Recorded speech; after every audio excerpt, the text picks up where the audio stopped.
Canada has been in an ongoing labor dispute with their federation over lack of resources, budget cuts, and pay inequity.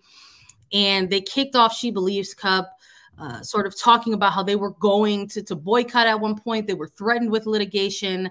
And then they decided, okay, well, we are going to participate, but we are playing in protest. That first game against the United States introduced how their protest is going to look for the foreseeable future. They'll be wearing purple in protest due to what it represents in terms of gender, the fight for gender equality. So that continued in match day 2 for Canada. We still saw them come out playing in protest. They had the purple shirts. They had the purple wristbands, the shirts reading "Enough is enough." And one of the things we were curious about in our preview is how they were going to look in their second match. So, was there going to be still sort of that heavy emotional weight of having to once more keep fighting for these types of things with your federation, make awareness, create awareness around all of this? How is that going to, affect the team? And head coach Bev Priestman in the recap press conference against that loss against the United States targeted that, said that we're going to have to come out with different energy in these next 2 games. It's a round robin tournament. We don't have a lot of time to make those adjustments. It's going to have to come quickly. So yeah, I mean, a win is a pretty good turnaround. A huge turnaround for Canada. Yeah, I mean, Canada's head coach Bev Priestman saying that calling her team flat against the United States. And that is like the worst thing that you could call a team, and your own team as a coach. I mean, that's a really bad reflection on your team and on you as a coach, frankly. But I mean, their attention and their mental state had been completely divided because of everything that was happening off the pitch. I think the response from Canada in this 2-0 win over Brazil was exactly what Canada wanted. It's exactly what Bev Priestman wanted. It's exactly what Canada needed, right? You talked about the purple wristbands, the purple shirts. Brazil also making a statement and saying that we're going to stand with Canada, wearing purple wristbands themselves in support of gender equality across the board. And so I think that's also such a testament to this sport and the women's side of football, because it is such a family, and it's despite competitors on the pitch, like they come together off the pitch, right, to have supports in the same thing. But I agree. I think that for Canada to turn it around completely after suffering a 2-0 loss to the United States, they end up keeping a shutout in goal. And it was Kaylin Sheridan, who is the San Diego Wave goalkeeper in the NWSL, goalkeeper of the year in 2022. She had a tremendous game in goal, looked a bit more focused in this game, as everyone did for Canada.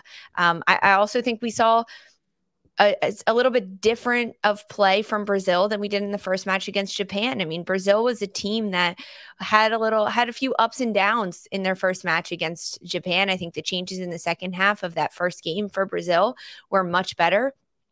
We saw them try different things against this Canadian side. I mean, looking for quick attacks, looking to attack them down the center, where Canada was very weak against the United States, and Canada looked much stronger down the spine of their team. And I think the way that this game unfolded for Canada was very telling. I mean, they looked to be having more fun and playing this game more freely. The goals coming from Vanessa Gilles, the center back, on a corner kick and a set piece. I mean, the way that Canada was attacking every single moment, they weren't letting the play run out, which is what they were doing against the United States. I mean, it was a complete 180 turn for Canada.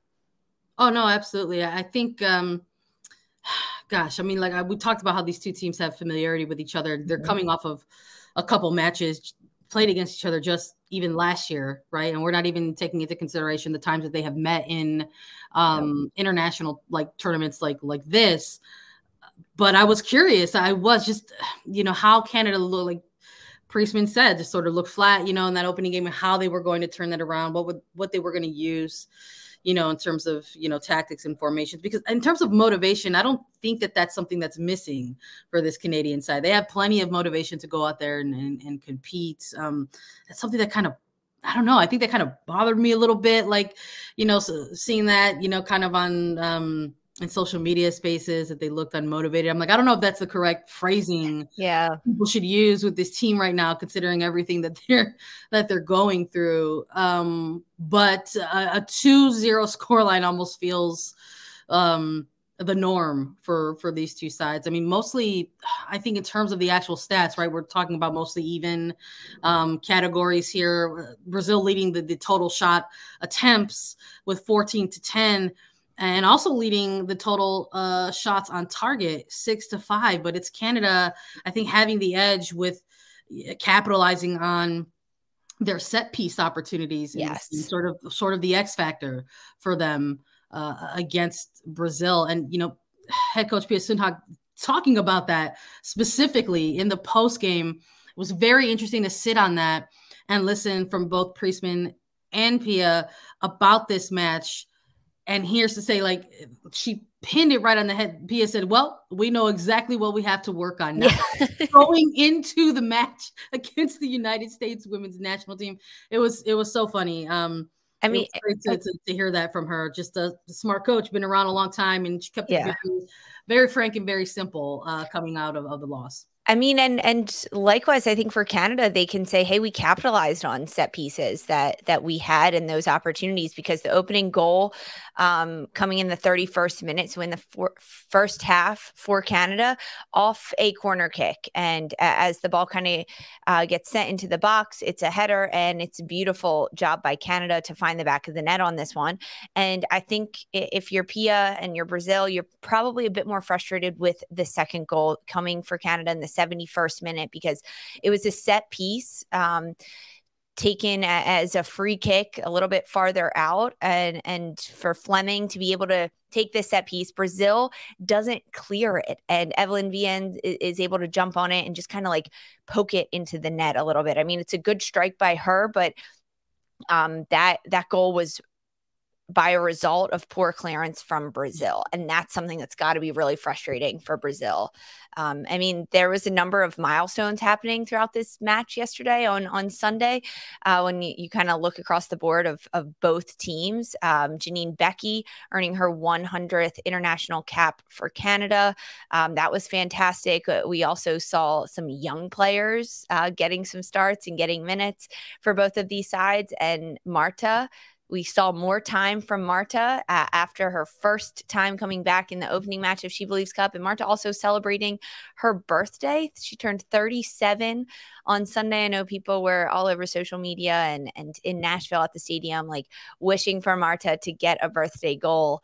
But Marta coming on in the 60th minute and proving herself that she's back. I'm really pleased with what we're seeing from Marta in terms of what's going to translate into the NWSL, how she's coming back at 37 years old. She suffered this ACL injury during her 36th year. That's really hard for someone's body to do and come back. And I think that Marta looks really strong, really fit, and really good. She hasn't lost a beat. Something else I just have to share coming out of that post-game conference with Mia, it actually opened up with a few questions about Marta specifically. And it was so great to hear her talk about it, because the line of questioning essentially was asking Pia, like, how and why is like Marta so cool? Yeah. And because Pia like actually used that word when chatting about her most iconic and veteran player. It was just like, it's just great to have her back, because not only is she great at soccer, but she's just so cool. And she was asked to elaborate on that, and just she gave examples of both, like how she's so great, on the pitch and on the ball, but what she means to the team in terms of, just being a teammate. And sort of her presence in the locker room for other players. So I thought that was probably my favorite highlight or soundbite to come out of the press. Guys, like the first opening 5 minutes was like, yes, like talk to us about how Marta is just so cool. And I mean, she is so cool. And Pia was like, yes, 100%. Like let's chat about that. But absolutely, happy birthday, to Marta, the legend for sure. But big win for Canada. Huge. Turns their SheBelieves Cup tournament around a little bit, heading into match day 2. you don't want to say this early in this type of format that it's a must win. But if you're Canada and you don't get that result or you don't get that win, it changes things for you. And we're doing this maybe out of chronological order in terms of the match day. It was the United States and Japan that played first, and then Canada and Brazil were the headliners in Tennessee. But at that point, as they kick off later, they have even more reason to go out there and not just get a result, but get a win, knowing that you're sort of chasing the tournament leaders in the United States. So at that point, you're like, okay, we've got to get a win, and we've got to win by multiple goals, and we have to try to stay in contention for this final match day.